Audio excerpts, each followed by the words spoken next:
خليني أسألك سؤال واحد بس. لو فضلت تعيش بنفس الطريقة اللي عايش بيها دلوقتي، تفتكر حياتك بعد سنة هتبقى إيه؟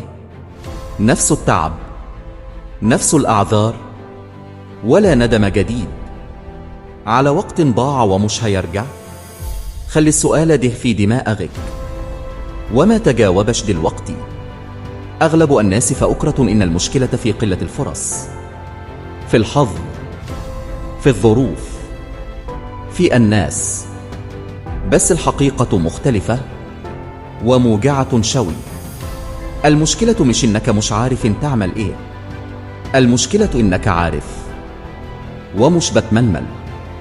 عارف إنك محتاج تبدأ، عارف إنك لازم تغير، عارف إنك مش راضي عن حياتك، بس كل يوم بتأجل.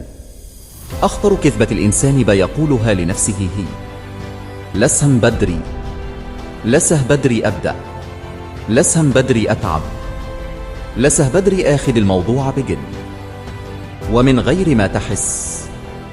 لسهم بدري بتتحول فجأة يا ريت، يا ريت كنت بدأت، يا ريت ما ضيعتش الوقت، يا ريت ما استنيش اللحظة المثالية. خليني أقولك الحقيقة من غير تزيين. ما فيش وقت مناسب، ما فيش مزاج مثالي، ما فيش يوم تصحى فيه حاسس إنك بطل. الناس اللي نجح بدأت وهي تعبانة، وهي خايف، وهي مش واثقة، بس بدأ. الفرق بين شخص وصل وشخص فضل مكانه مش الذكاء ولا القوة ولا الموهبة. الفرق إن واحد قرر يتحرك وهو مش جاهز، والتاني فض يستن لحد ما ضاع. خليني أواجهك بسؤال صعب: أن التعبان ولا مرتاح في مكان غلط؟ في فرق كبير. التعب بيدي، إنما الندم بيعيش. الكسل مش إنك نايم، الكسل إنك عارف الصح وبتهرب، عارف إنك محتاج تتغير، بس خايف من الألم، من الفشل، من رأي الناس. بس اسأل نفسك بصدق: إيه أسوأ حاجة ممكن تحصل؟ وإيه أسوأ حاجة هتحصل؟ لو ما عملتش حاجة، الحياة ما بتستناش حد، مش هتقولك اتفض خد وقت. الحياة بتضغط، واللي مش بيتحرك بيتحط عليه. بس خليني أطمنك، أنت مش متأخر. طولما أنك لسه سامع الكلام ده، يبقى لسه في فرصة. مش مطلوب منك تقلب حياتك في يوم، مطلوب منك تتحرك خطوة، خطوة واحدة حقيقية، مش نية، مش وعد، فعل. ما تستناش الحافز، الحافز كذاب. الالتزام هو اللي بيكمل.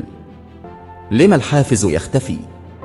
اشتغل حتى وأنت مش حاب، حتى وأنك شاكك، حتى وأنك تعبان، لأن كده الوجع موجود.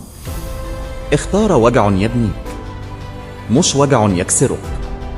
لو حسيت إنك لوحدك، أعرف إنك صح. الطريق الغلط دائما زحمة، والطريق الصح قليل اللي ماشي فيه. مش كل اللي سبقك أحسن منك، كتير منهم بس بدأ قبلك. سنة جديدة مش معناها رقم جديد على التقويم، سنة جديدة معناها قرار جديد. يا إما تكمل نفس القصة بنفس النهاية، يا إما تكتب فصل جديد، حتى لو بخط أيدك المرتعش. قبل ما الفيديو يخلص، اسأل نفسك بصدق: إيه الحاجة اللي لو ما بدأتهاش دلوقتي هتندم عليها بعد سنة؟ ابدأ، حتى لو مش جاهز، حتى لو خايف، حتى لو لوحدك. ولو الكلام ده لمس حاجة جواك. اشترك في القناة، مش عشان فيديو، لكن عشان تفضل فأقر إنك تقدر. واكتب في التعليقات هدا إيه من النهار ده.